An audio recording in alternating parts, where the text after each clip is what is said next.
Tonight we are opening 9 documented Appalachian case files that share one impossible pattern. The wilderness behaved as if it were operating under rules only it could see. These accounts were compiled from first-hand statements, ranger field notes, trail camera metadata, dispatch logs, and recovery records collected immediately after the events. If you want more cases like these from the edges of mapped territory, subscribe to Black Pine Archives and turn on notifications. And after the 9th file, leave a comment with which detail felt the most wrong, because these stories do not end when the recording stops. Begin. Wyatt Sloan had grown up around hollers, the kind of narrow Appalachian lowlands where ridges stole sunlight early and held fog late. He worked utility inspections for a contractor that checked lines, poles, and easements after storms. He was not the type to trespass out of curiosity, but he was the type to follow a problem until it became a report with coordinates, photos, and a timestamp. The week the rains came, they did not come politely. Water hit the mountains hard enough to unseat stones, peel bark, and turn service roads into slow-moving clay. Wyatt's assignment list was routine on paper: verify line access, note washouts, document any hazard that could keep a repair crew from reaching a damaged span. The storm had knocked out power in pockets along the ridge, and the county wanted confirmation that a team could reach a specific easement without losing a truck in a slide. He drove a company pickup with a steel toolbox in the bed and a dash-mounted tablet that held his work orders offline. He also carried the things men carried when they worked alone in wet country: a high-lumen flashlight, a paper topo folded into a jacket pocket, a spare battery pack, and a cheap handheld GPS unit he kept as backup because he trusted redundancy more than apps. He took a county road until it thinned into gravel, then into 2-track. The easement marker he was supposed to check was not far, but the storm had rearranged the land in ways that made distance dishonest. Fallen limbs forced him to weave. Washouts narrowed the shoulder. Mud filled the tire ruts like dark soup. His phone's map behaved normally at first. Then the signal quality dropped into a slow, steady wobble. Not a total loss. Something worse. The blue dot kept insisting it was both correct and incomplete, snapping sideways by a few yards and then correcting itself, as if the valley were tugging the location off the road and the software had to fight to pull it back. My location icon kept snapping sideways like the valley was pulling it off the road. From a phone voice memo, subject reported abnormal GPS drift within a confined drainage. From the field incident log, Wyatt told himself it was topography. Hollers did that. The ridgelines cut off sky. The trees and wet rock complicated reception. He kept moving, relying on the oldest navigation system he had: forward motion, a sense of grade, and the shape of the drainage. He watched for power line glimpses through branches, for the faint straightness that hinted at a maintained corridor. The service track he followed was not on his usual route list. It was a cut-in he recognized only vaguely from past jobs, a spur that dipped into private timber and then climbed again toward a ridge. His work order did not require him to take it, but the main road had been blocked by a slide, and the spur looked passable. The road turned into ruts, then into packed mud, then into a ribbon of leaf rot that still held tire marks like fresh scars. The print edges were sharp, wet, and too new to belong to a logging truck from last season. Whoever had driven recently had done it slowly, heavy enough to press into the ground, careful enough not to spin out. Wyatt began to notice that the woods had a muffled quality. Wind existed above the canopy, but down in the drainage the air felt padded, as if the sound of the world had been caught in damp fabric. The usual creak noise was present but distant, like it was happening in another hollow.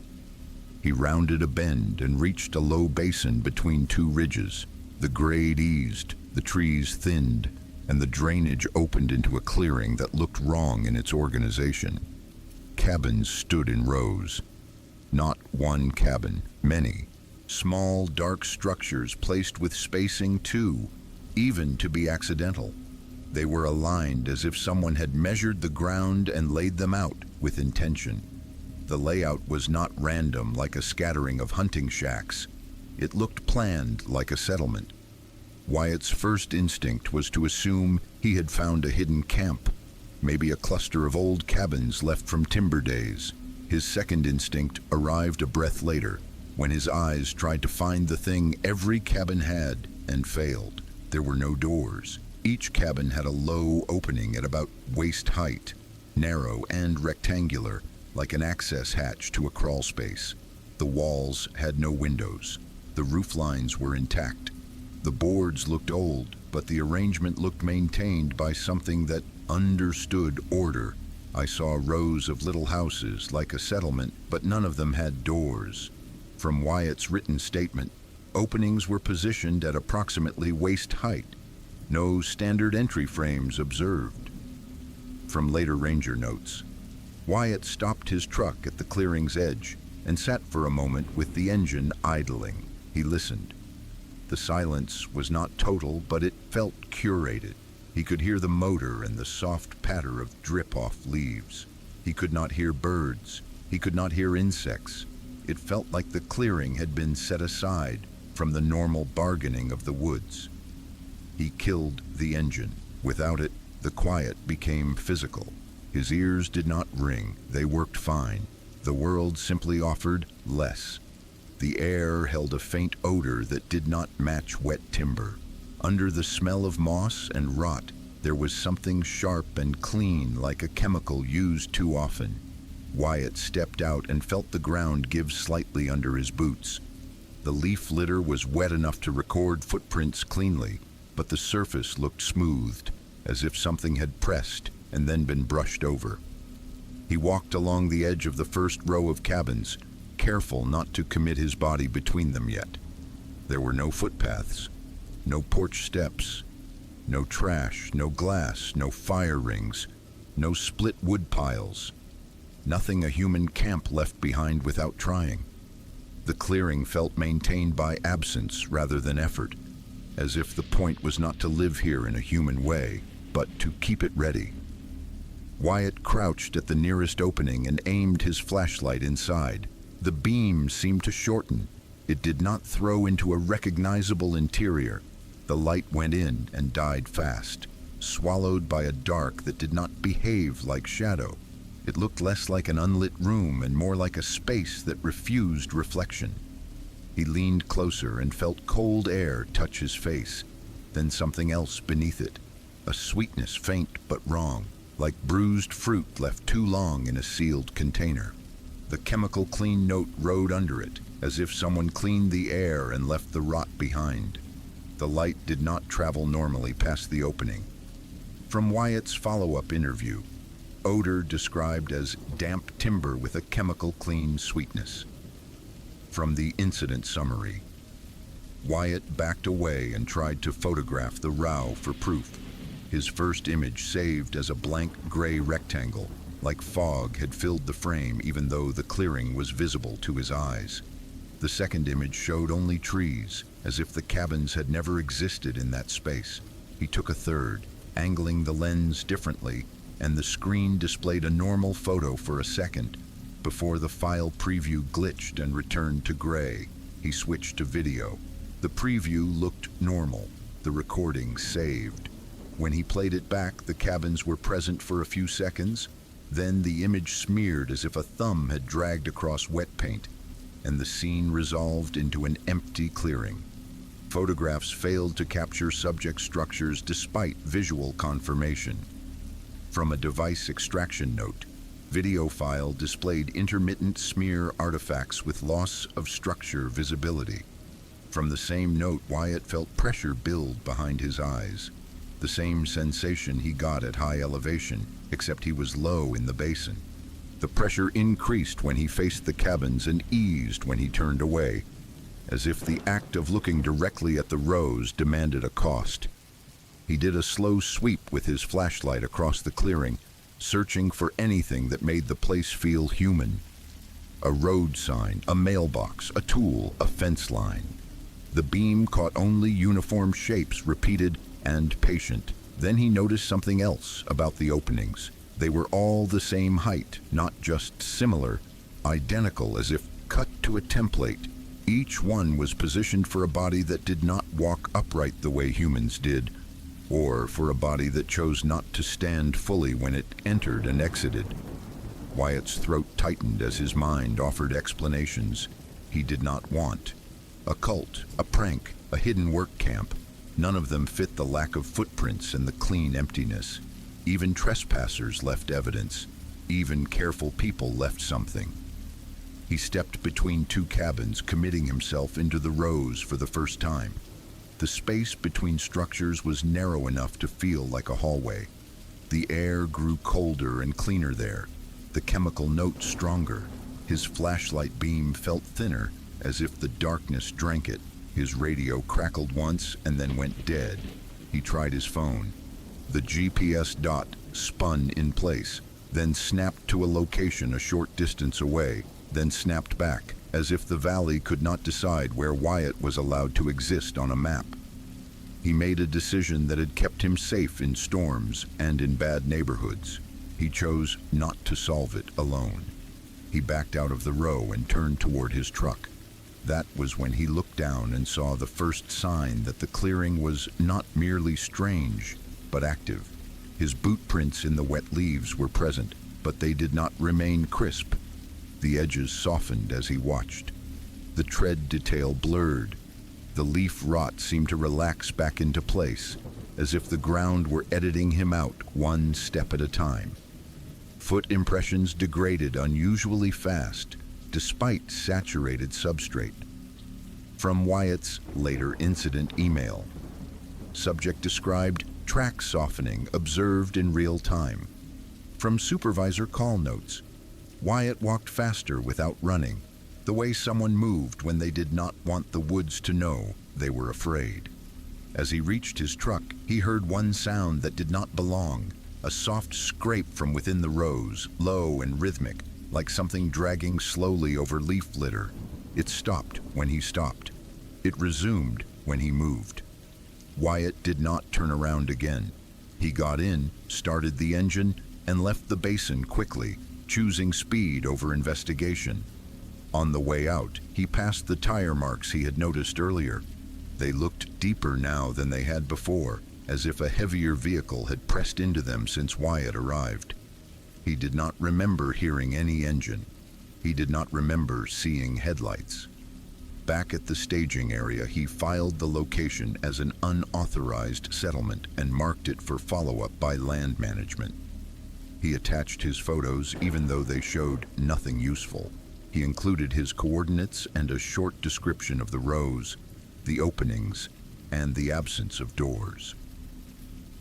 A ranger team returned the next morning with marked GPS points and a longer route plan.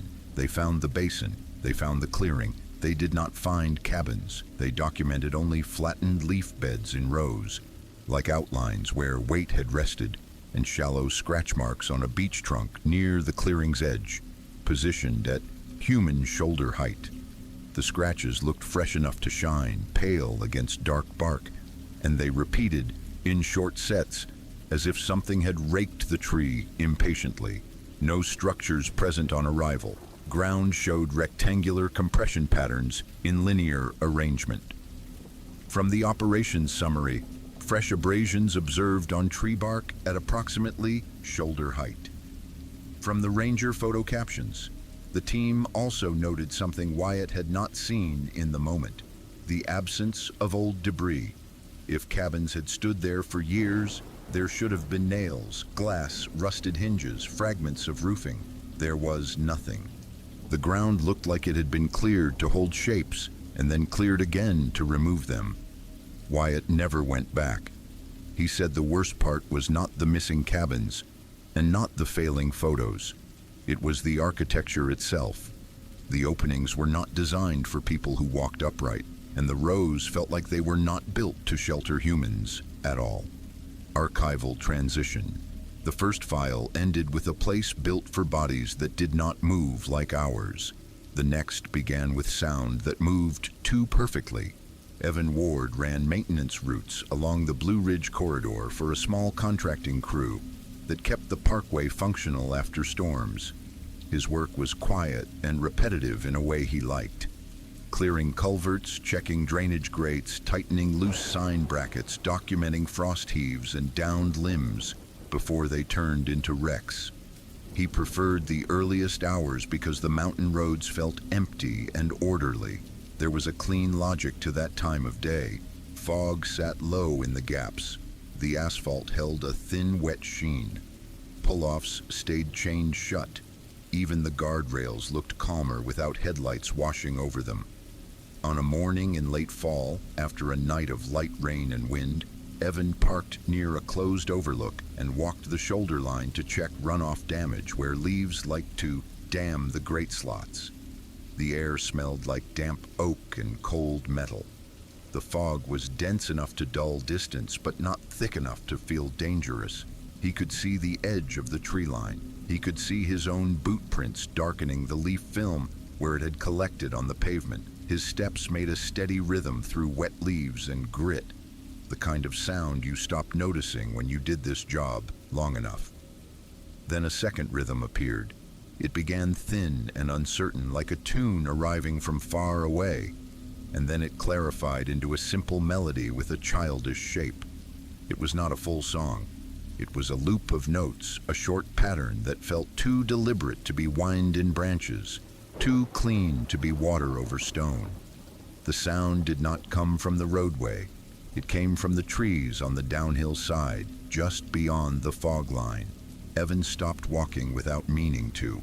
The melody stopped at the exact same instant, leaving only the soft hiss of fog sliding over leaves and the faint, far-off noise of wind higher on the ridge. The music sped up when I walked faster, from Evan's audio note. It cut off the moment I froze, like it was tied to my steps. From the same recording, he waited, expecting the tune to start again on its own, the way a distant radio might fade in and out. Nothing happened. He heard only his own breathing and the small drip of water off a fir needle somewhere above him. Evan resumed walking, slow at first, then faster. The melody returned and accelerated with him, as if it were being conducted by his boots. When he shortened his stride, the notes tightened. When he lengthened it, the notes stretched. It did not simply match his tempo. It behaved like it was reading his pace. He tried to preserve normal explanations. A hiker's speaker hidden in brush. A prank.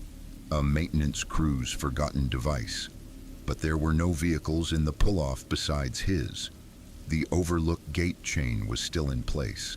The fog hid the deeper woods, yet the melody stayed clean, never muffled the way sound usually became when it traveled through wet timber.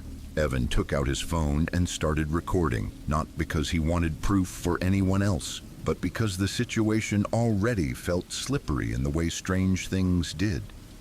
The screen timer ran, his footsteps recorded as soft crunches and taps, the melody recorded above them, bright enough to be unmistakable. He tested it the way a person tested a fence wire, ashamed of his own curiosity, but unable to stop. He took 3 slow steps. The tune counted with him. He took 1 quick step. The tune jumped to match. He stopped again. Silence. A breath later, the melody resumed, but it was no longer downhill. It sounded slightly behind him, upslope, as if the source had shifted position without any movement in the brush. Source direction appeared to shift without visible movement. From a later ranger interview, it stayed synced to his gait, even when he changed tempo abruptly. From a supervisor's incident email, Evan backed toward his truck, keeping his attention on the tree line without searching it too aggressively. The melody followed, not louder, just closer in the way a whisper felt close. The fog made distance unreliable, and the sound used that unreliability like a tool. His body reacted before his mind did. The skin at the back of his neck tightened. His stomach sank in a slow, deliberate way, as if it recognized a pattern his thoughts had not labeled yet. He reached the pavement edge where leaf litter thickened into a slick mat and almost lost traction. He corrected, and the melody corrected with him. A quick stutter of notes that matched the moment his boot scuffed. That was when he noticed the marks on a roadside tree. The bark of a maple near the ditch line had fresh, pale scratches at shoulder height, angled like tallies. The inner bark was exposed, wet enough to shine. The marks repeated in a set, then paused, then repeated again after a short gap, as if someone had done them in stages while watching the road. Evan stepped fully onto clean asphalt, away from the leaf film. The melody ended cleanly, like a switch thrown. Marks appeared fresh enough to show pale inner bark. From the highway maintenance report, no visual contact with any person or wildlife, despite repeated audio phenomenon. From the ranger addendum, he stood still and listened for anything that would reframe it as normal. There was no radio bleed, no vehicle idling in fog, no footsteps in leaves, no branch snap. Just the emptiness of a morning pull-off and the steady, indifferent dampness of the mountains. Evan returned to his truck and started the engine. The idle sounded too loud in the quiet. He keyed his work radio and got only static. He tried another channel, more static. The fog seemed to thicken around the cab, as if it preferred him boxed in. He drove a short distance down the parkway to a place where the signal bars usually returned and called his supervisor, reporting a possible trespasser with a sound device near the closed overlook. He kept his language practical and controlled, because panic sounded foolish when you tried to explain it. After the call, he replayed the recording. The melody was there. His footsteps were there. But between the notes, under the tune, a second layer existed. A faint metallic tick in perfect time with his gait, like a small instrument tapping out the beat. It was too regular to be random audio noise and too consistent to be an artifact of the phone microphone. Secondary rhythmic artifact present beneath melody, consistent with metallic impact. From a basic audio review note, timing matched subject cadence within narrow variants across multiple tempo changes. From the same note, a ranger met Evan later that day to inspect the area. They found the tree with the fresh scratches. They found no speaker. They found no tracks that suggested a person moving through the fog. The ground was wet enough to hold footprints clearly, yet the leaf mat near the tree line looked oddly smoothed in places, like it had been brushed. Evan did not return to that segment of road alone after that. He traded assignments, made excuses about schedule conflicts, and avoided early mornings on that ridge. He said it felt like the mountain had learned his pace and decided it could play him back whenever it wanted. In his final written note, filed under unexplained audio, he described the part that bothered him most. The melody had not sounded like music meant for enjoyment. It had sounded like a measuring tool, counting the distance between Evan and the trees, one step at a time. Archival transition. The third file began with warmth where there should have been smoke, and cleanliness where there should have been ash. Shay Bennett hunted and camped deep backcountry because she trusted isolation more than crowds. She had grown up around wood stoves and fire rings and the quiet math of what a flame left behind. Even a careful campfire produced a signature. Smoke in your clothes, pitch on your hands, ash ground into soil, a sharp burnt note that lingered on wet leaves for days. In early winter, after the first hard frosts had tightened the forest floor and made every step sound brittle, Shay followed a game trail off an old logging road to check a ridge bench where she had seen deer sign in prior seasons. The road itself was legal enough to drive, but not maintained, a narrow corridor of packed mud and leaf rot with ruts that held water like dark glass. She parked where the track narrowed, shouldered her pack, and moved into timber. The woods were still in that pre-snow way, damp but cold, with the smell of hemlock and wet bark. Her breath came out pale. Her boots sank slightly into softened leaf litter where the sun never reached. She did not expect a clearing. It appeared as a shallow pocket between trees, no more than a small, open space where undergrowth had failed to take hold. The shape looked wrong, not because it was too perfect, but because it looked recently negotiated, like something had decided the brush should stay down. Shay stepped into it and felt the first anomaly through her soles. Heat. Not a general warmth from sun, because the canopy was heavy and the light was thin. Not the mild rise you felt over decomposing vegetation. It came in patches, irregular islands of warmth in the soil, as if someone had poured hot water into the ground in several places and let it soak down. She paused, scanning for the obvious. There was no flame, no glow, no smoke plume caught in branches, no ring of stones, no char, no pale ash drifted on leaves, no firewood stack, no half-burned log ends, nothing that belonged to combustion. The air smelled like chlorine. It was not the faint chemical hint of cleaning wipes.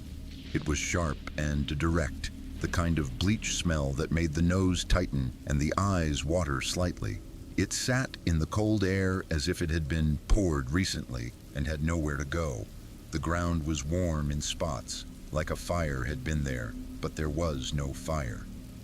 From Shay's recorded statement, odor described as chlorine or bleach present at the site. From the responding ranger note, Shay moved slowly around the warm patches. The leaves were not burned. They were damp and flattened, pressed down in broad areas and then released, as if something heavy had rested there and then been lifted away. The effect was too even for a windfall and too clean for a normal campsite. She looked for boot impressions and found none.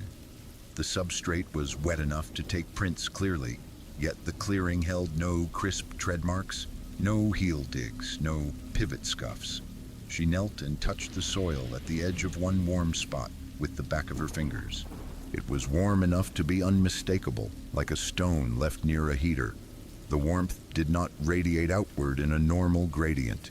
It stopped and started in boundaries that felt chosen. She raised her head and listened. The forest made sound, but it felt held back. There was no bird call, no insect rasp, only the occasional drip from branches and the far, low hush of wind above the ridge. Her own movements sounded too loud in the space, as if the clearing had been built to amplify a person's presence. Shay did what people did when they wanted control over a situation that did not offer it. She documented. She took photos from several angles. She recorded a short memo describing the warm ground and the bleach smell. She marked the coordinates on her offline map and backed out of the clearing without stepping into the warm patches again. She told herself a practical story on the hike out. Illegal dumping cleanup. Someone had tried to disinfect something. Someone had built a fire and then covered the coals and soaked the area with bleach to kill scent. People did strange things in remote woods. People hid crimes. People butchered game. People cleaned. The trouble was the lack of evidence that people had been there at all. She returned the next day with a friend who carried a better camera and a small handheld thermal unit used for documenting heat loss on cabins. They followed the same logging road, the same game trail, and the same coordinate line. The clearing was there. The warmth was gone. The bleach smell remained.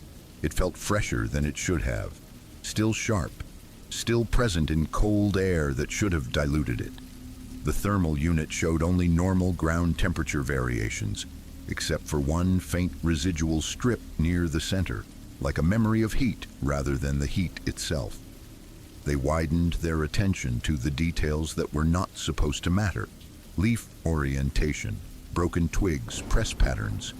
The clearing was too clean in a way that did not match human tidiness. It looked curated by omission. That was when Shay noticed the line. A thin, wet disturbance ran through the leaves like a drawn stroke, a narrow path where the leaf litter had been pressed down in a consistent width. It was not a boot track. It did not show tread. It looked like something long and smooth had been dragged lightly across the ground with careful pressure. The line curved toward the tree line and ended at a stand of rhododendron where the undergrowth thickened and swallowed it. Linear disturbance observed in leaf litter with no corresponding footprints. From field notes, site lacked typical combustion residue despite reported warmth. From the incident summary, Shay's friend photographed the line and the clearing perimeter. The images came out normally, which should have been relief. Instead, it only made the scene feel more real and more wrong. The camera captured every ordinary detail, and the ordinary details failed to add up. Shay reported the location to a ranger station because the bleach odor and the staged cleanliness suggested either hazardous dumping or something worse. A ranger met her at a trailhead and listened without interrupting. The report was logged as suspicious activity with the coordinate and a brief description. Within the week, a deputy attached the report to a corridor of recent anomalies and missing person calls that overlapped the same logging roads. Search and rescue did a short sweep of the area, not a full operation, but enough to check for obvious remains or illegal waste. They found none. They did, however, find a second pattern that pulled the clearing into the larger file. Along the logging road leading toward Shay's trail access, pale bark scratches appeared on multiple trunks at shoulder height. The marks were fresh enough to expose wet inner bark. They were placed in clusters near subtle turns in the road, like directional confirmation. They did not resemble bear clawing, which usually showed vertical rake marks and higher reach. These scratches looked like fast, angled scoring repeated with intent. Bark abrasions appeared at repeated intervals near road turns. From the county map overlay memo, patterns suggested route marking rather than random wildlife damage.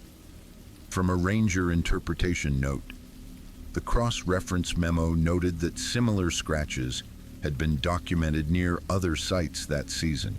Different incidents, same kind of marking. It suggested, without stating it directly, that the forest was not simply holding hazards. It was arranging guidance. Shay did not claim she knew what the bleach meant. In her final statement, she avoided speculation and kept to sensation, because sensation was what she trusted. It smelled like someone had cleaned after something messy. From Shay's follow-up statement, the woods do not usually care about being clean. From the same statement, the file stayed open without a conclusion. No illegal dump site was confirmed. No suspect vehicle was identified. No chemical containers were found. The clearing remained a blank space in the paperwork, a place where the evidence behaved like it had been erased on purpose. The only consistent detail was the smell that did not belong, lingering in cold air as if the forest had been washed, not for hygiene but for concealment. Archival transition. The next file did not hide its markers. It put them on trunks and led them toward a line the forest treated like a border. Thomas Ibarra delivered equipment to timber crews and trail repair teams, the kind of work that happened on the edges of maps. He drove haul roads at odd hours, learned which grades turned to grease after rain, and kept mental notes on every place a truck could not safely turn around. He also learned how the backcountry communicated. A broken limb was weather, a bent reflector was negligence, a repeated mark in the same place over and over was intent. The run that started the file happened on a night when the mountains held a low, wet cold, and the road shone like polished coal under headlights. Thomas was hauling a small trailer of fuel cans and portable lighting toward a crew site listed as active on his route sheet. He was not alone on the radio channel that night, but the chatter was thin and distant, fading in and out as the road climbed. He noticed the first mark before he understood it was a mark. On the inside of a bend, where a driver naturally glanced to judge the curve, a beech trunk held 3 pale scratches at shoulder height. The outer bark had been peeled back, exposing wet inner wood like fresh skin. The scratches were angled slightly, as if made by something that had approached from the road and dragged across the trunk while moving past.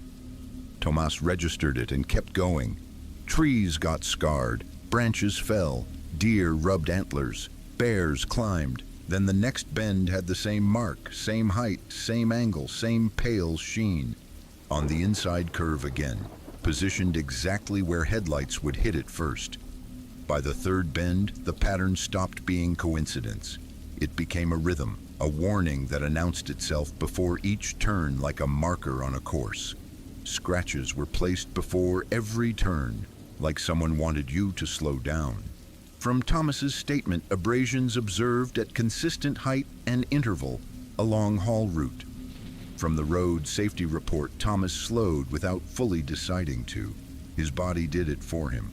The reflex that came when a road felt less like a route and more like a test. Rainwater sat in the ruts. The trailer hissed softly on wet gravel.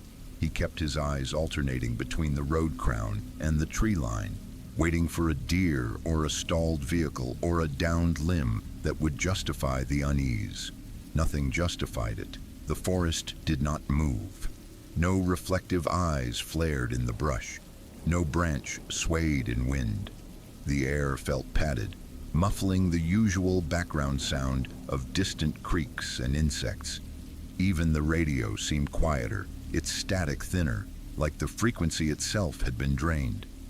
The scratches changed as he climbed. On flatter bends, the marks were shallow, 3 lines clean and quick. On steeper sections, the gouges deepened.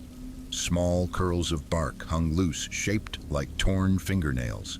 Some trunks showed 5 or 6 marks instead of 3, clustered close together as if the maker had pressed harder or returned multiple times. Tomas stopped once to inspect a trunk more closely, keeping one hand on his door handle as if he might need to retreat fast. The inner bark was wet enough to reflect his flashlight beam. The cuts were not ragged the way claws usually tore. They looked scored, repeated with consistent pressure.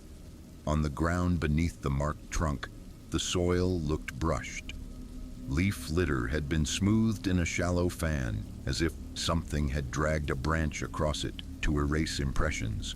The road surface itself, however, showed tire tracks that were oddly faint for a route listed as active. Tomas expected the deep, churned scars of logging traffic. Instead, he saw a cleaner grade, a road that looked driven rarely, like it had fallen out of use without being removed from paperwork.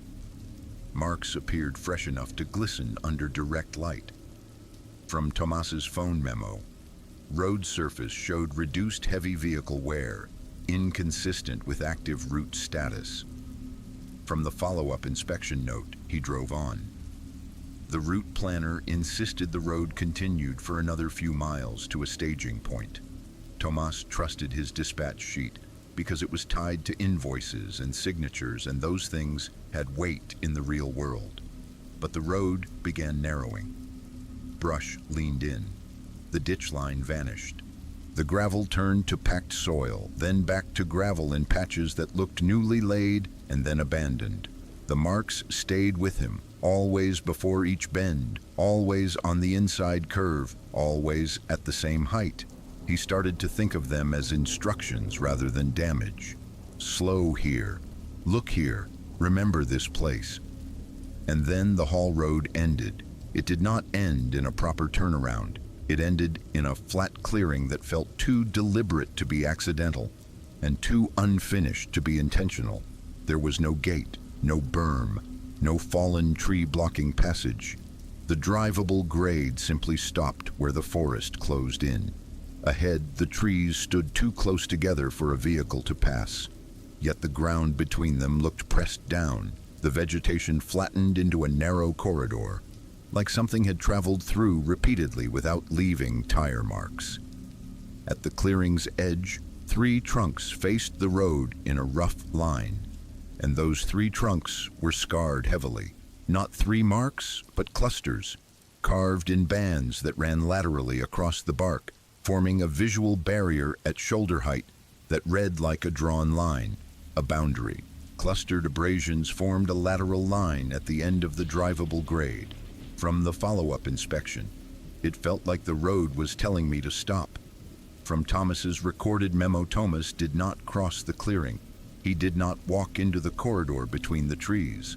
He kept his headlights on high beam and swept them slowly left to right, searching for the kind of explanation that would make the boundary ordinary. The marks glistened like they were still damp from contact. He saw no animal, no person, no movement, but he heard one sound, small and precise, from beyond the line of scarred trunks. One step, it landed in leaf litter with a soft compress and release sound. It was close enough to be within a few meters, but the beam showed only branches and darkness. Thomas stayed still, waiting for a second step, a retreat, a shuffle, anything that would clarify.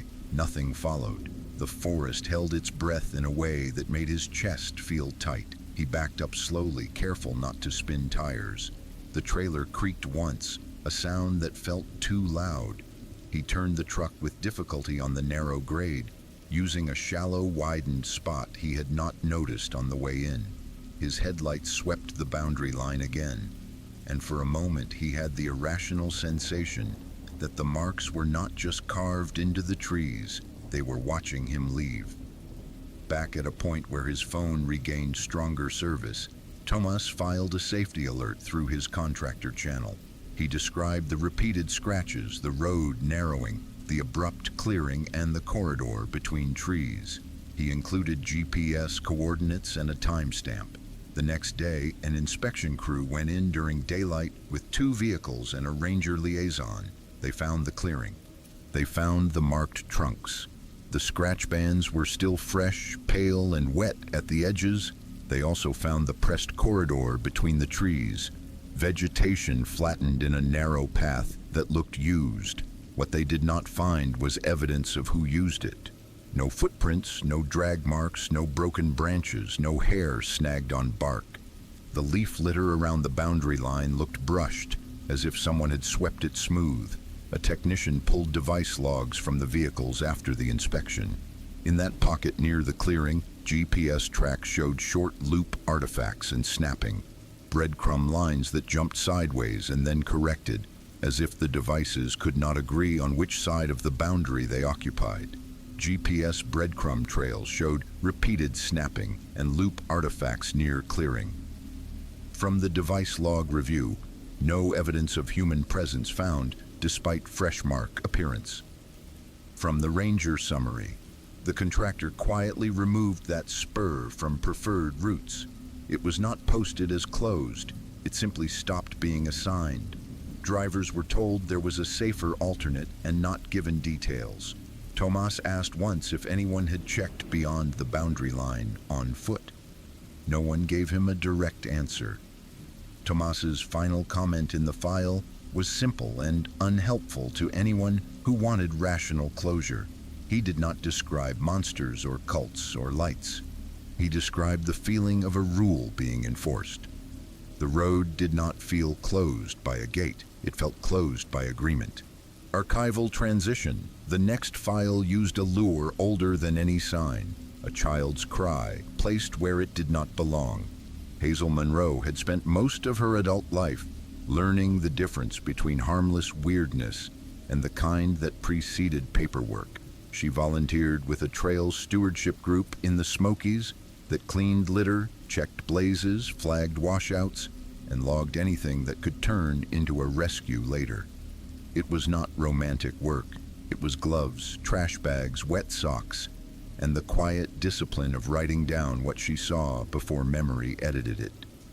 Hazel also understood sound in mountain terrain. Hollows carried voices in strange ways. Ridges bounced noise back like walls. A creek could make a person misjudge distance. Still, even with all that, real sound behaved like a living thing. It shifted, it breathed, it moved when the source moved. The afternoon the file began. Hazel and two other volunteers were assigned a low-traffic connector that locals used as a shortcut between a popular corridor and an older spur that had fallen out of guidebooks. Recent storms had knocked down limbs, and the group had received reports of debris and vandalized trail markers. The plan was simple. Walk the connector, note any hazards, photograph anything that looked tampered with, and exit before dusk. The weather had that damp, late-season weight that made leaves hold water like sponges. Fog drifted in slow sheets through the understory. Hazel's boots stayed wet no matter how carefully she stepped. Her phone showed weak service, then none. That was normal for that stretch. The first unsettling detail was how empty the woods felt for late afternoon. Not silent, but oddly thin. No bird calls close by, no insect buzz.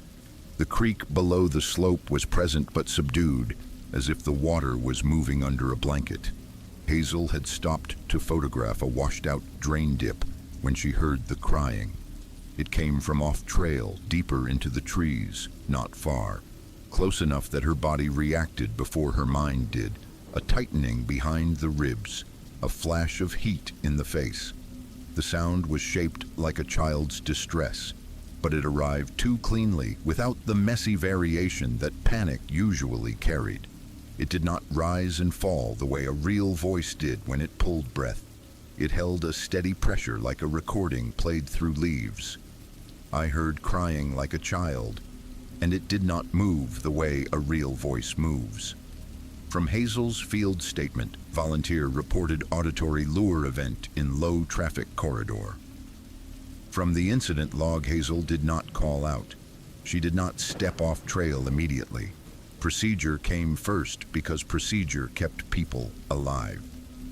She scanned the ground for small footprints at the trail edge, the quick scuffs and toe drags children left without thinking. The leaf litter was wet enough to hold detail. The mud near the drain dip would have captured almost anything. There were no child tracks. The crying continued at a steady volume, as if the source was fixed at the same distance, no matter how Hazel adjusted her stance. She took one careful step forward on the trail. The sound did not get louder. She leaned slightly left to change her angle. The sound did not shift. It stayed pinned in the same spot inside her hearing, like it was being placed there. Hazel reached for her phone and started a short recording. Not because she thought it would solve anything, but because her brain had already started making excuses. She wanted a second reference point later, something that would not be softened by sleep. The crying sounded flat, like it was coming from a speaker hidden in trees. From Hazel's recorded memo, audio captured a repetitive distress cadence with minimal variation. From a later review note, she moved forward another few yards and then stopped because she began to see the ground story the woods were willing to tell. Adult boot prints were pressed into damp leaves just off the trail, angled toward the direction of the sound. They were not travel prints. They were standing prints, deep and settled, as if someone had planted their feet there for a long time. The leaf litter inside each impression was crushed into a dark pulp.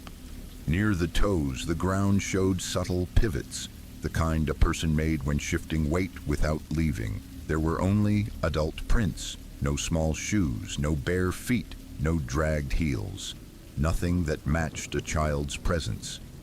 Hazel followed the line of the adult prints with her eyes and saw the object they faced. A doll hung from a nail driven into a tree trunk at face height. The doll was not a bright plastic toy that could be dismissed as litter. It was cloth, damp and heavy with moisture, with matted hair that clung in strings to its cheeks. It hung straight, not snagged by accident, positioned so it faced the trail like a marker. In the fog, it looked less like a child's possession and more like signage.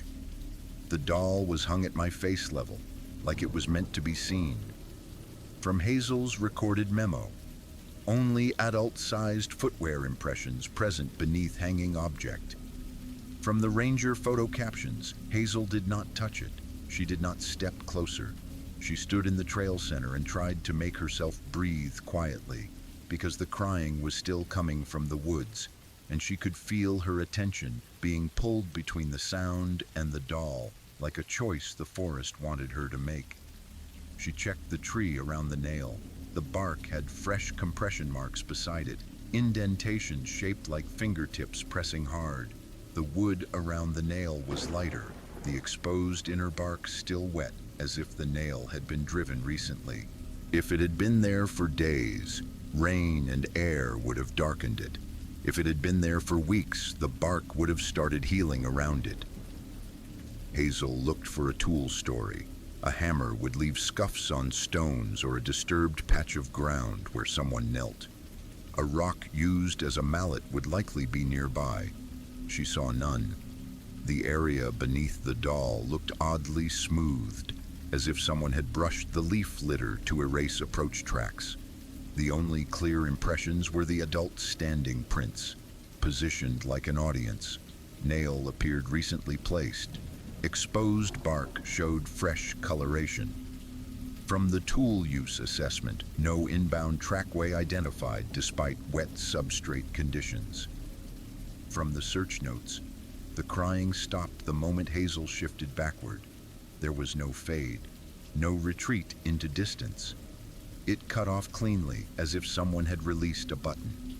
The sudden absence made Hazel's ears ring with their own sensitivity, and she realized how much her body had been bracing against the sound without admitting it. Hazel took 2 more steps back on the trail. Nothing followed.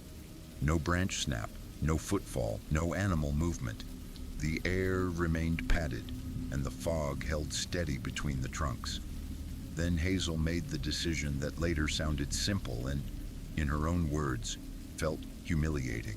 She turned around and walked out without running. She kept her pace controlled because running made noise, and noise was information. She did not want to announce her panic to whatever had arranged that scene. She counted her steps in her head to keep her mind from rushing ahead of her body. She marked landmarks as she passed them. A broken snag, a pale rock, a bent sapling, so she could later prove to herself she had moved forward through real space and not something looping. She reached the trailhead before dusk with her hands shaking hard enough that she struggled to write. The stewardship group filed a hazard report with the park contact, included GPS coordinates, and attached Hazel's audio clip and photographs. In the morning, a ranger team returned with 2 staff members and a law enforcement liaison because the placement of the doll suggested deliberate intent to draw hikers off trail. They found the tree, they found the nail, they found the doll still hanging at the same height. They did not find the prints. The leaf litter beneath the tree looked brushed smooth, the wet surface rearranged into a uniform mat.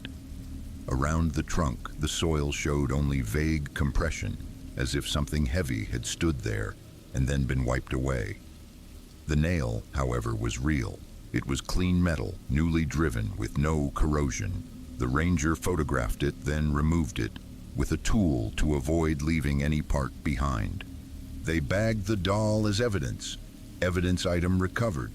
Cloth doll suspended from nail at approximate face height. From the property intake summary, ground disturbance appeared manually smoothed.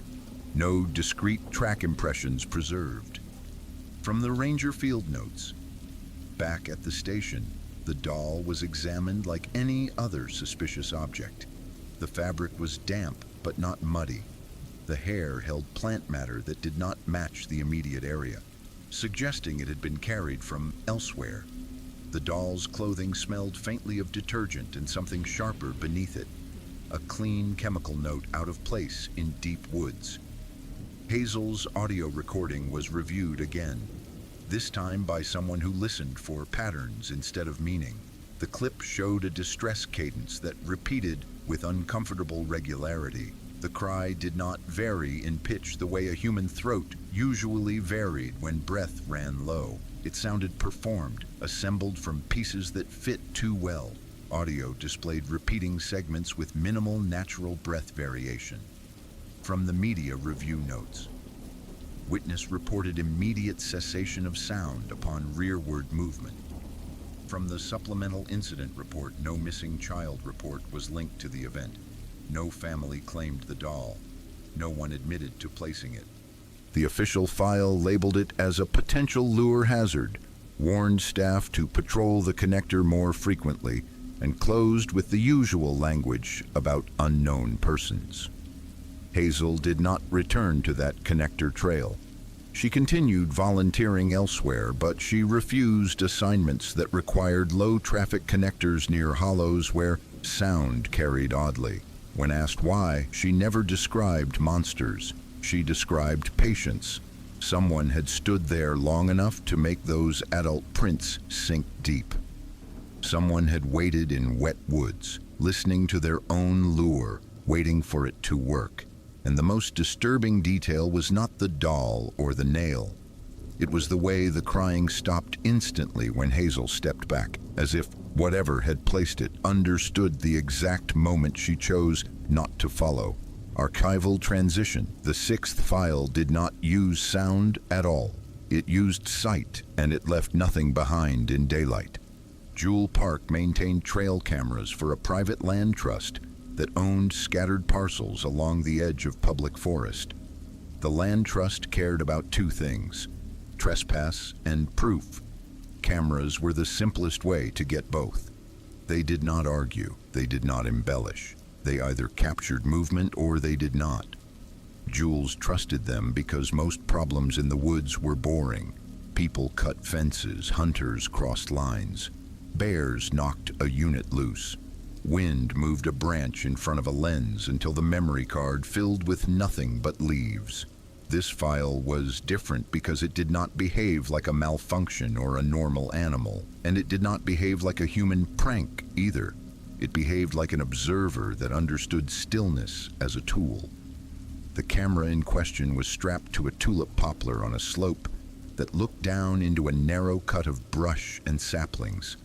The land trust placed it there because the cut formed a natural corridor. Deer used it.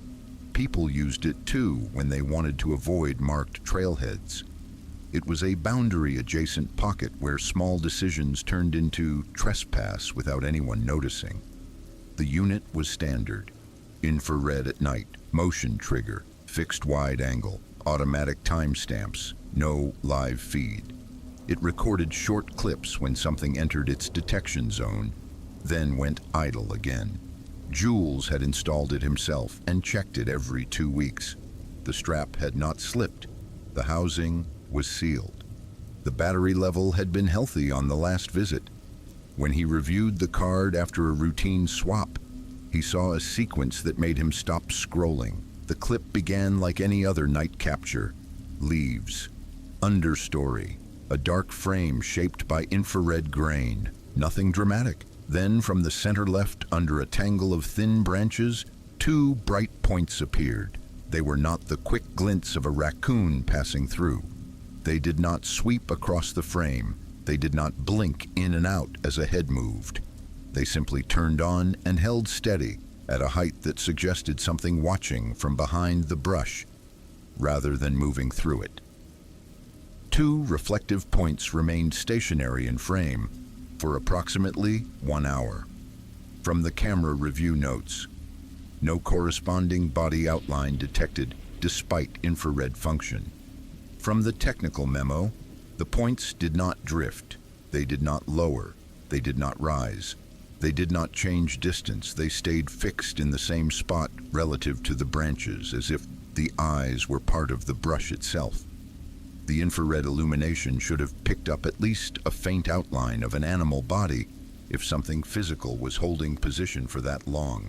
Even an owl perched in place would have shown some structure, a head shape, a chest, a wing line.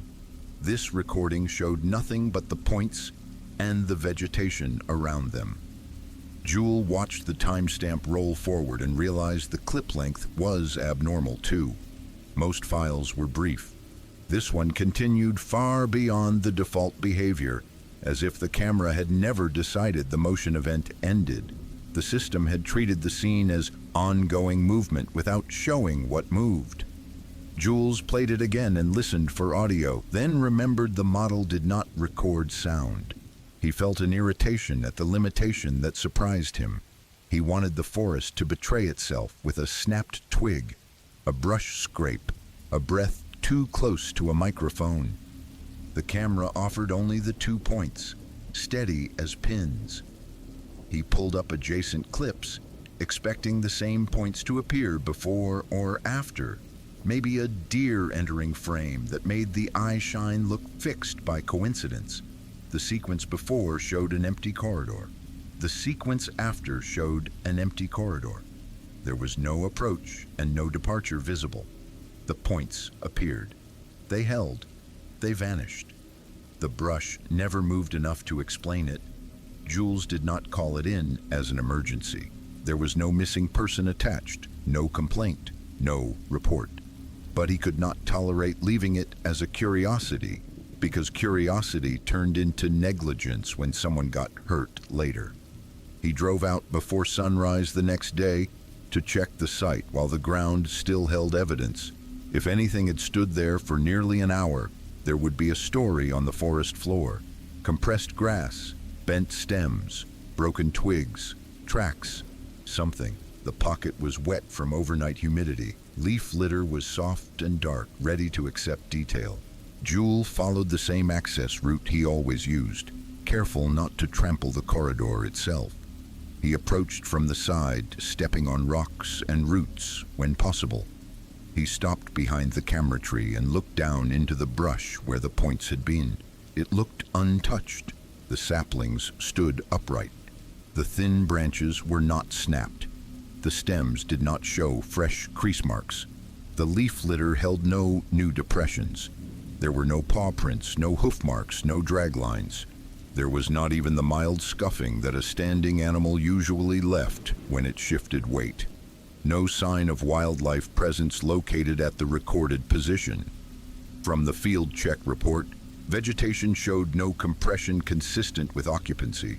From the same report, Jules stepped closer, moving slowly, scanning for hair caught on thorns or bark, the way bears sometimes left bits behind. He found nothing. He checked for reflective material that could have produced the points, a scrap of foil, a bottle shard, a plastic tag. Nothing in the brush was bright. Nothing looked newly placed. He crouched and examined the soil beneath the brush. It held older tracks from earlier days, faint deer impressions, raccoon prints, the shallow toe marks of something small. Nothing fresh. Nothing that matched the exact position of the points. Jules took photographs for the land trust file. In the images, the brush looked ordinary. That ordinariness made the footage feel worse, not better. A strange thing that left a broken branch, at least admitted it, had mass. This left nothing. He unlatched the camera housing and removed the memory card again, half expecting to discover a file corruption explanation. The timestamps were consistent. The battery status was normal. The file hash matched across copies. There were no digital artifacts suggesting an edited clip. If it was a malfunction, it was a malfunction that had chosen a very specific image and held it for an unreasonable length of time. He reviewed the raw timestamp and felt a familiar discomfort form behind his eyes when he saw the hour window. The sequence began in the deep night period where other reports from the season clustered, not as a law or a rule, but as a coincidence that kept repeating until it stopped feeling accidental. Jules did not formalize that link.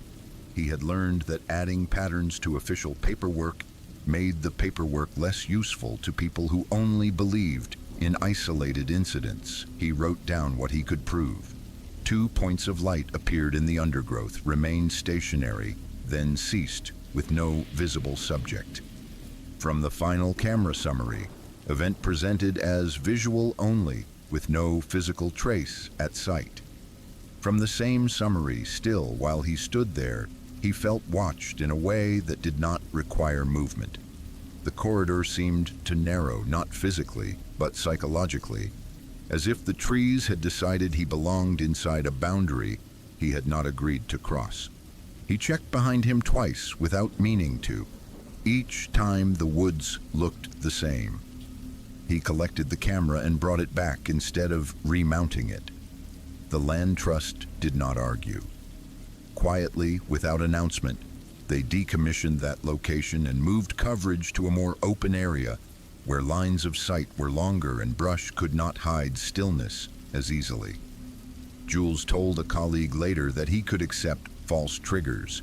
He could accept odd reflections. He could accept a sensor glitch that made a frame lie. What he could not accept was patience without a body.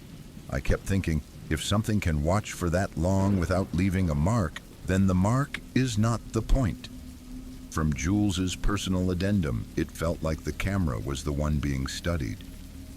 From the same addendum archival transition. The next file turned walking into a signal and made every footstep report itself. Kendall Price worked seasonal trail repair in the high backcountry, the kind of job where the forest became a checklist. Fallen bridge timbers, washed out switchbacks, drainage that clogged and turned a gentle grade into a slick chute. He trusted ordinary sounds because ordinary sounds kept him safe. Soil gave, leaves gave. Even frozen leaf litter gave in a dull way that told the body it was still on ground. Metal did not belong underfoot that far from roads. The assignment that morning looked routine on paper. A footbridge had taken stormwater and shifted off its saddles. Kendall planned a solo walk-in to photograph damage, flag hazards, and determine whether the repair crew needed new stringers or only reseating and fresh hardware. The trailhead gate was closed for the season, which meant the walk started on an old service lane and transferred to a narrow connector locals barely used. He moved in steady daylight under a low ceiling of cloud, carrying a compact tool roll, flagging tape, a small first aid kit, and a radio that was more habit than guarantee in that terrain. The first odd detail was the quiet. Not the total silence from other files, but a selective thinning of sound. Wind moved above him, but it did not seem to reach the understory. The birds stayed back in the higher canopy, their calls distant and cautious, like they were keeping space. Kendall stayed focused on the ground. Storm debris made the trail lumpy. Water had carved thin channels across the tread. He watched for fresh slides, checked for new widowmakers, and kept his pace measured so he did not arrive at the bridge sweating and sloppy. Then he stepped onto a patch of leaves, and the sound snapped through the woods like a struck tool. It was a sharp metallic ping, clean and bright, the kind of ring a boot made when it hit thin sheet tin. He stopped immediately. The sound lingered in his chest in a way leaf crunch never did. His first thought was trash.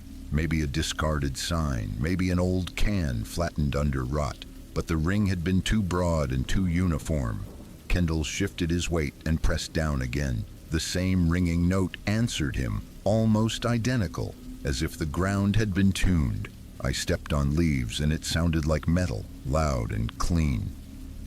From Kendall's voice memo, it happened again when I tested the same spot.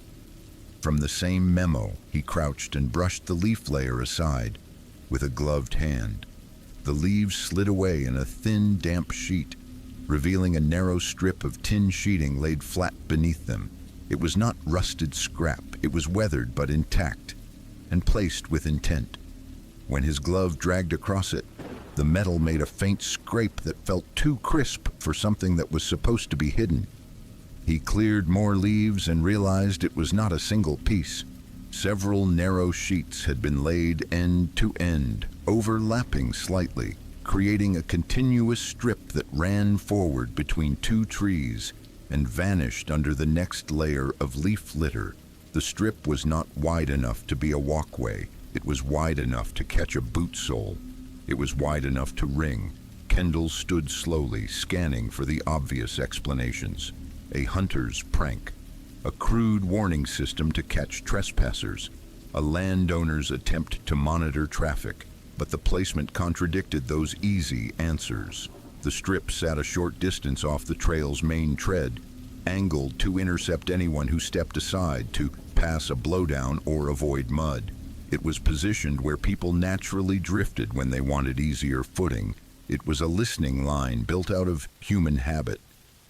Metal sheeting placed in a continuous strip pattern beneath leaf litter. From Ranger Field Notes. Installation appeared deliberate and maintained rather than debris. From the site assessment, Kendall backed up and looked for anchors. Small stakes pinned the edges where the ground dipped. Flat stones weighted overlaps. The work was careful, almost patient, as if someone had tested the strip until it produced the right volume and then concealed it again. He stepped lightly along the strip without fully committing, trying to determine how far it ran. The ringing was consistent every time his sole met the metal, and it carried farther than it should have in damp air. Each ping felt like a flare. He told himself to mark the location, photograph it, and leave. That was the professional choice. But professional instinct also demanded he answer one question before he turned his back. Was this a single patch or a path? He followed the strip forward only far enough to confirm it continued, winding between trunks in a line that did not match any official trail. It did not head toward the bridge. It headed away from it, deeper into a pocket of timber that sat between drainages like a folded seam. Then Kendall heard a second sound. Not metal, not leaves.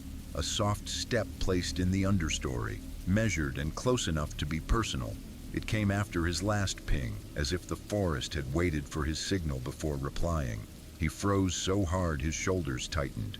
The woods went still around him, not silent but attentive. His radio hissed once and went quiet again. He did not move for a long moment. There was no second step, no scuff, no branch snap. Only the faint pressure of being oriented toward, like a flashlight beam that he could feel without seeing. Kendall lifted his boot and set it down once more on the tin, carefully, like a test pulse. The ping rang, and the forest answered with one step again, closer than before. After each test step, one separate step sound appeared to answer at close range. From Kendall's written statement, the answering step ceased immediately when the subject stopped moving. From the same statement, Kendall did not look for the source by charging into the brush. He had done enough backcountry work to know that rushing toward an unknown sound was how people turned manageable situations into rescue calls. Instead, he tried the opposite approach. He stopped making noise. He held his breath, listened for the rhythm of an animal, for the shift of a deer's weight, for the scratch of a bear's claws on bark. Nothing arrived. The stillness held too well, like someone was capable of restraint. The next micro hook came from the ground itself. As Kendall stood frozen, the leaves near the edge of the tin strip began to settle, not from wind, but as if something had passed beneath the leaf layer and pressed it down without breaking the surface. The movement was subtle, a faint sinking that traveled along the strip's direction. It looked like a ripple moving through dead leaves. Kendall stepped off the tin strip and onto soil, keeping his boots on natural ground. The difference felt immediate, as if he had stepped out of a lit circle. The air did not warm, but it loosened. The pressure behind his eyes eased by a fraction. He backed away without turning his back fully, moving in slow increments toward the main tread. He expected the answering step to follow. It did not.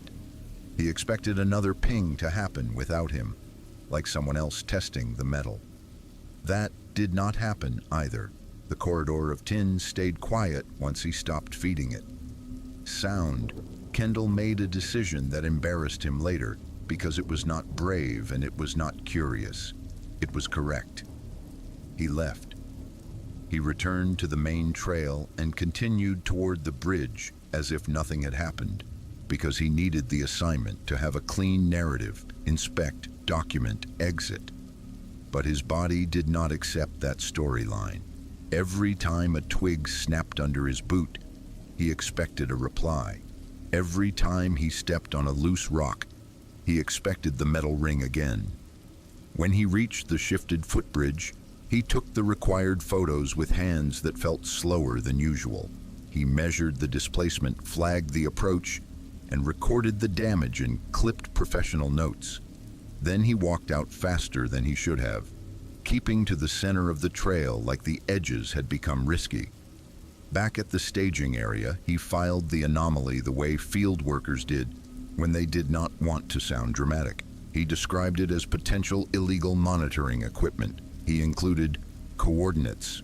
He attached photos of the leaf layer, the tin edge, the stakes. The images showed exactly what he had seen.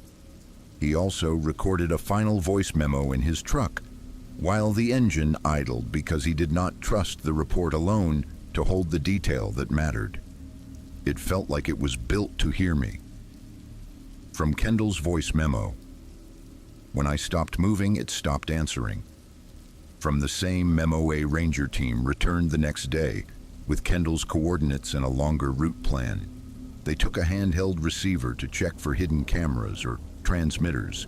They brought evidence bags and a small shovel, expecting to recover the metal and treat it as a hazard. They found disturbed leaf cover and stake holes in soft earth, aligned in the same narrow strip pattern Kendall described. They found flat stones placed where overlaps should have been. They found the faint scarring of metal edges in damp soil. They did not find tin. The entire strip had been removed cleanly without tearing the ground the way hurried hands would have. No discarded pieces nearby, no drag trail, no pile of leaves disturbed by someone yanking the sheeting free. The only remaining evidence was absence shaped like labor. Stake impressions present, no metal material recovered at site. From the evidence note, ground disturbance suggested a continuous installation had been removed. From the same note, the rangers broadened the search, following the implied direction of the strip deeper into the timber. Within a short distance, GPS tracks began to show minor snapping artifacts, short loops that corrected themselves, as if the devices could not agree on exact position under that canopy. Nothing severe enough to be a full navigation failure, but enough to make the team move cautiously and mark their own return path with flagging. They found no additional equipment, no snares, no trail camera, no human litter, only a set of shallow bark abrasions on a nearby trunk at about shoulder height, fresh enough to show pale inner bark, placed where the forest road bent subtly out of sight. Kendall was not present for that part. He read it later in the debrief and felt his stomach tighten at how familiar that detail sounded. Fresh abrasions observed on tree bark at approximately shoulder height. From the ranger follow-up summary, marks did not match typical wildlife rubbing patterns. From the same summary, Kendall refused to walk in alone on that connector again. He completed the season by taking assignments that kept him closer to high-traffic corridors and working in pairs whenever possible. He did not tell co-workers he was afraid of a strip of tin. He told them the truth, framed as logistics. He said there were places where the ground had been modified to report movement, and once movement was reported, something listened closely enough to answer. Subject described the area as measured and responsive to footfall. From the debrief, subject reported a strong aversion to returning solo. From the same debrief, archival transition. The 8th file looked like hospitality placed too deep to be accidental, and it was set for exactly as many as the mountains seemed to be counting. Rowan Keane photographed backcountry oddities for a small regional blog and kept his audience small on purpose. He had learned that the internet treated locations like invitations. If he posted coordinates, someone would go. If someone went, they would touch things, break things, steal things, or get hurt and blame the woods for what people did to themselves. So Rowan had rules. He photographed abandoned places. He photographed old graveyards that families had stopped visiting.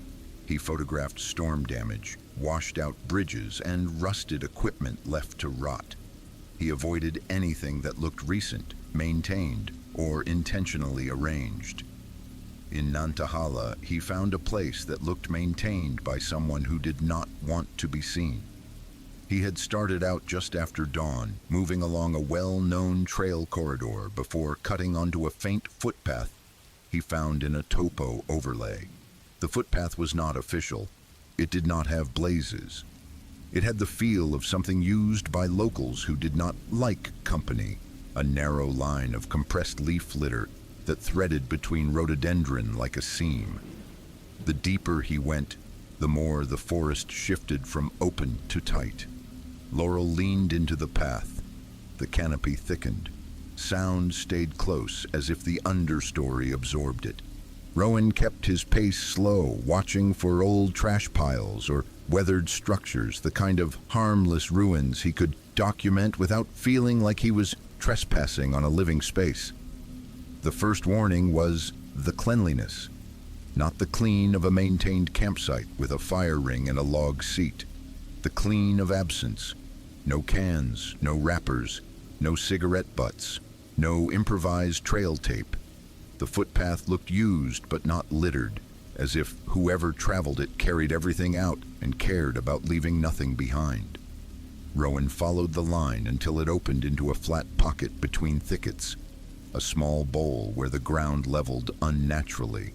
Stones had been placed underfoot in a rough grid, not enough to make a floor, but enough to create consistent footing. He recognized that detail from trail work, the way people leveled a surface when they planned to stand still for a while.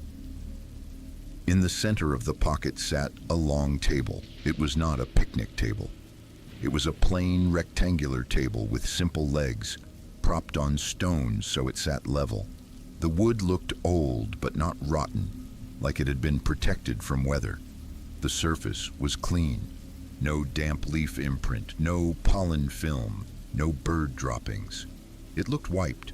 On top were 9 place settings, 9 plates, 9 cups, 9 sets of utensils placed with symmetry. Everything aligned as if someone had measured spacing instead of eyeballing it. The plates were not disposable. The cups were not paper.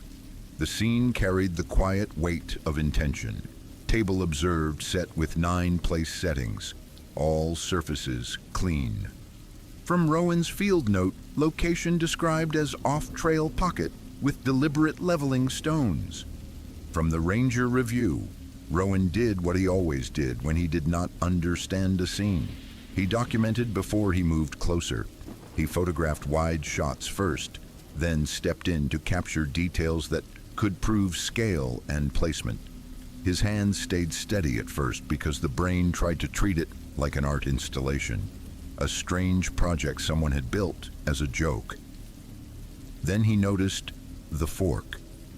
At one setting near the center, a fork lay beside a plate with its neck twisted inward, not bent by impact, like someone had dropped it, twisted by torsion as if someone had gripped the handle in tines and tried to fold the metal in on itself. The bend was tight, controlled, and ugly. It looked like a demonstration of strength done for no reason except to prove something. Rowan leaned closer without touching it, his eyes tracing the metal for tool marks. There were none. No gouges, no crushed points, no vise flattening. The fork looked warped by sustained pressure, the kind of pressure hands could apply only if the hands were either very strong or very patient. One fork appeared bent by torsion rather than impact.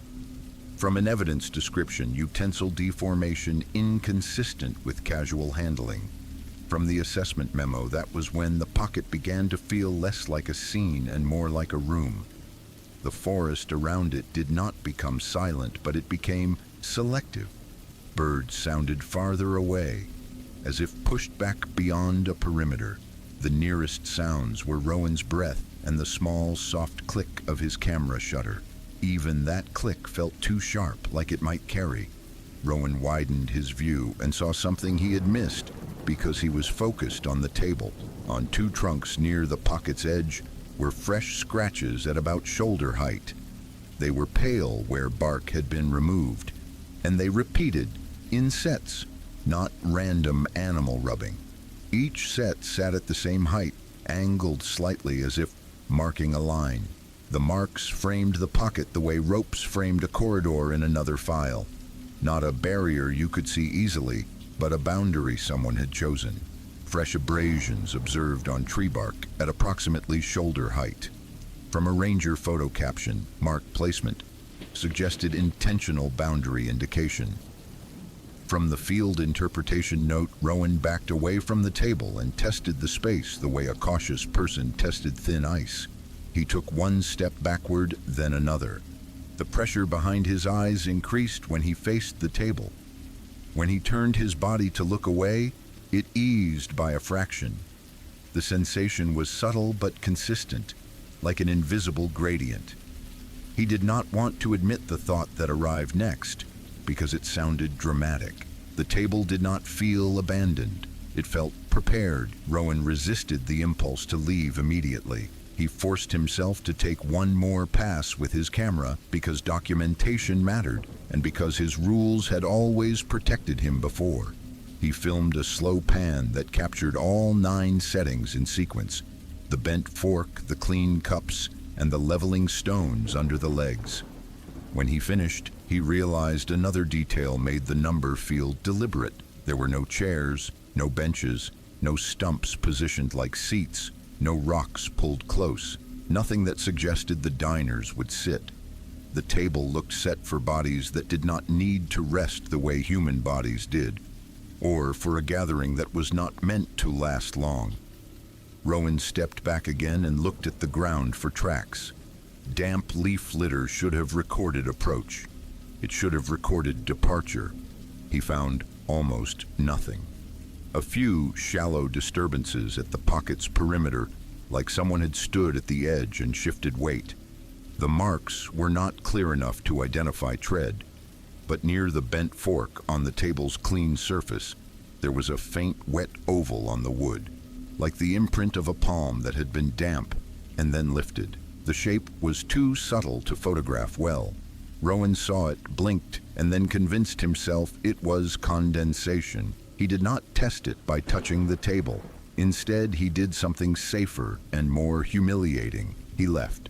He walked out without running, because running in the woods made noise, and noise made you predictable. He kept his eyes on the footpath, stepped carefully, and tried to let his breathing return to normal. The pressure behind his eyes followed him for a short distance, then eased once the pocket was fully out of sight. Halfway back, he recorded a short memo into his phone, so he would not soften the memory later. I found a table set for 9 people deep off trail. From Rowan's phone memo, one fork was twisted like someone tried to fold it by hand. From the same memo, when he reached service again, he reported it quietly to a ranger contact he had worked with before. He did not publish the photos. He did not post hints. He sent the file privately and described the location without giving public coordinates. A ranger team visited the pocket the next day with a simple plan: verify, document, remove any hazardous items, and determine whether it was a trespass camp or a staged lure. They found the flat area. They found the leveling stones. They found the faint footpath leading in. They did not find the table. They did not find plates. They did not find cups. They did not find utensils. In the leaf bed where the table should have stood, there was a faint rectangular compression, like a heavy object had rested there and been lifted. The outline was too clean to be old. The leaf litter had not yet sprung back. Near the compression edge, one small metal piece had been pressed into the soil. A single fork tine separated from the rest of the utensil, like a fragment placed as proof that the scene had existed. No table present on arrival. Ground showed rectangular compression pattern. From the operations log, single metal tine recovered in soil near compression edge. From evidence intake, the team documented the tine and collected soil samples around the footprint. They found no drag marks and no broken branches that suggested a hurried removal. The pocket looked restored to emptiness, with the same care that had arranged it. In the report, the rangers wrote the only conclusion they could justify. The site had been temporarily staged and then cleared. The level of effort suggested deliberate intent. No responsible group claimed it. Rowan read the report and felt the most unsettling detail settle into place. 9 settings did not mean 9 people. It meant 9 positions, 9 slots, 9 counted bodies, and the woods had already proven across other files that it liked counting. I felt like the table was not for eating. It was for measuring. From Rowan's later statement, subject reported sustained unease and refused to provide public location details. From the incident summary, Rowan never returned to that pocket. He avoided faint footpaths after that. He stayed on official trails and documented ruins that were honest about being dead. He said the table did not frighten him because it was strange. It frightened him because it looked like hospitality done by something that had studied people just enough to imitate the surface and none of the warmth beneath. Archival transition. The final file did not require an object at all. It required a human voice and the assumption that silence stays empty after you speak. Mara Voss studied acoustic environments for a graduate field project focused on how valleys shaped sound. Her work was not paranormal, it was practical, methodical, and designed to survive peer review. Record ambient noise, map reflections off ridgelines, measure how vegetation density changed perceived distance, and compare controlled voice markers against natural background. She chose a remote pocket of forest because it was quiet, and quiet was measurable. The site sat in a shallow hollow off a secondary trail, far enough from overlooks and pull-offs to avoid random hikers, and far enough from creeks that water would not dominate her recordings. She arrived in late afternoon carrying a small recorder, a backup mic, and a printed map with her intended loop highlighted. The light was already thinning into that cold Appalachian dim that made colors look older than they were. She began the way she always began. She placed the recorder on a flat rock, oriented the microphone away from her body to avoid clothing noise, and let it run for several minutes to capture baseline. The forest offered what it always offered when nobody disturbed it. Wind in needles, an occasional distant call, the soft settling of leaves under their own weight. Then she spoke one word into the open air to mark a timestamp on the audio. She expected only her own voice and the faint tail of echo. Instead, the forest answered. One footstep landed close by, within a few meters, on the opposite side of her. It was not a branch snap high in the canopy. It was not a small animal skitter. It was a single deliberate placement on leaf litter, the sound of weight compressing wet leaves and releasing them. There was no second step, no approach sequence, no retreat. One step, as if punctuation. After I spoke, I heard one step right next to me. From Mara's field note. Audio file contained a distinct footstep sound following verbal marker. From the review summary, Mara froze in the posture her work had trained into her, the posture of listening without moving. She kept her eyes forward while her peripheral vision scanned.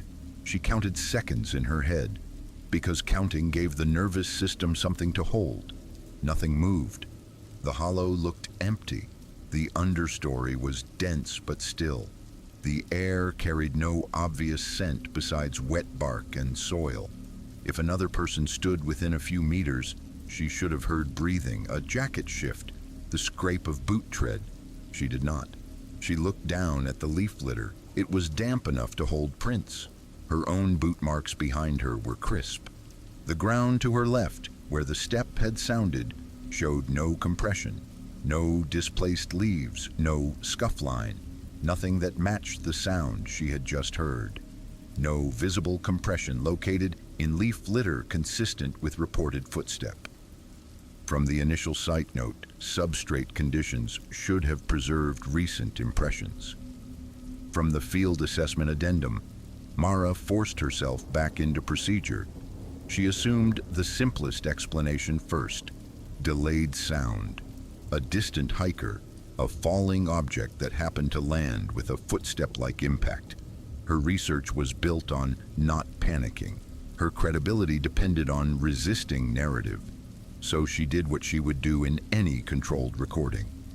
She spoke another short marker phrase at a steady volume. Again, one step answered, close, on the opposite side. The step sounded slightly nearer this time, not because it was louder, but because it had that intimate wet leaf texture that belonged to the space immediately around her. It sounded like it had happened inside her personal perimeter, the space where the brain expected to see a body. There was one step after every phrase, always close, like a reply. From Mara's follow-up statement, step events occurred consistently after speech, with minimal timing variance. From the acoustic review note, Mara stopped speaking and waited. The forest remained normal. Wind moved faintly. A distant call came and went. No footsteps arrived unprompted. She spoke again. One step answered. The pattern established itself with uncomfortable clarity. Sound did not trigger sound. Speech triggered a reply. It was not the echo of her voice. The footstep fell after her words ended, separated by a clean fraction of a second, like a response timed by an intelligence that understood turn-taking. Mara attempted a new test without telling herself why she was testing. She shifted her weight slowly, careful not to crush leaves loudly. She reached for the recorder without speaking. Nothing answered. She took one quiet step backward and stopped. Nothing answered. She spoke one word again. The step landed. The answer was not attached to her movement. It was attached to her voice. Mara's pulse climbed. She kept her breathing shallow and slow to avoid contaminating the audio file with panic. She did not run because running introduced chaos, and chaos destroyed data, and because running in dense woods at dusk created injuries that had boring causes and still ended in headlines. She picked up the recorder and kept it running. Then she began to retreat toward the trail without speaking. As she moved, she noticed the pressure behind her eyes that other witnesses in other files had described, an altitude-like sensation that did not match the terrain. It increased when she stopped moving, like stillness invited attention. It eased slightly when she kept walking, like motion blurred her to whatever was listening. Subject reported pressure sensation behind eyes and heightened awareness during retreat.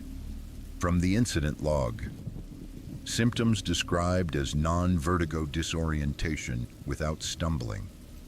From the intake note halfway to the trail, she made a mistake that later embarrassed her because it was not scientific. It was human. She whispered a short phrase under her breath, not as a test, but as a reflex, the way people speak when they need the world to acknowledge them. The step answered immediately, close enough that the sound seemed to land beside her, rather than in front or behind. Mara did not look toward it. She kept walking. At the trail junction, she stopped and waited, listening for another step. The forest offered nothing. No follow-up, no pursuit sound, no crackling rush through brush. The reply had been conditional. Speak, and something answered. Stay silent, and it remained silent with you. At the trailhead, a ranger met her after her call came through. Mara gave a statement that stayed as clean as her training allowed. She described the setup, the recording method, the exact sequence. Voice marker, single step. Voice marker, single step. Silence, nothing. The ranger did a brief site sweep with another staff member. They found no tracks, no camp, no cigarette smell, no boot prints beyond Mara's own. The hollow looked untouched. No corroborating physical evidence located during site sweep. From the final report, area showed no indication of nearby visitors outside reporting party. From the ranger notes back in a controlled environment, Mara reviewed the audio file. Her voice markers were clear. The baseline ambience was normal. After each marker phrase, there it was, a single footstep, clean, consistent, placed like a response. The timing varied by only a small fraction of a second, too tight to be coincidence and too consistent to be random forest noise. There was one additional detail, small enough that she missed it on the first listen. Under the footstep, almost fused to it, was a faint metallic tick, like the smallest contact of metal on metal. It sounded similar to the rhythmic artifacts documented in other cases, the subtle signal layer beneath the obvious phenomenon. Secondary high-frequency artifact detected beneath footstep transient. From the acoustic review note, artifact pattern resembled intermittent metallic contact. From the supplemental analysis, Mara changed her research topic after that week, not because she believed the hollow was haunted, and not because she wanted a story. She changed it because the pattern behaved like a rule, and rules implied intention. Animals did not answer speech with one perfectly placed step and then stop. Wind did not wait for a voice to move. The hollow did not behave like a natural acoustic space. It behaved like something listening and responding, as if confirming it had learned how humans expected conversation to work. I could accept strange echoes. I could not accept a reply that understood timing. From Mara's later statement, subject expressed belief that phenomenon was conditional on speech. From the interview summary, final archival note. Across these 9 files, the wilderness did not act like chaos. It acted like a system. It staged objects, enforced boundaries, and responded to signals. If one detail in these accounts felt familiar, say so in the comments. If you have your own Appalachian case, write it the way you remember it, even if it sounds impossible on paper. Subscribe to Black Pine Archives, because the next set of files will return to the same hollers, and we will follow the pattern where it leads.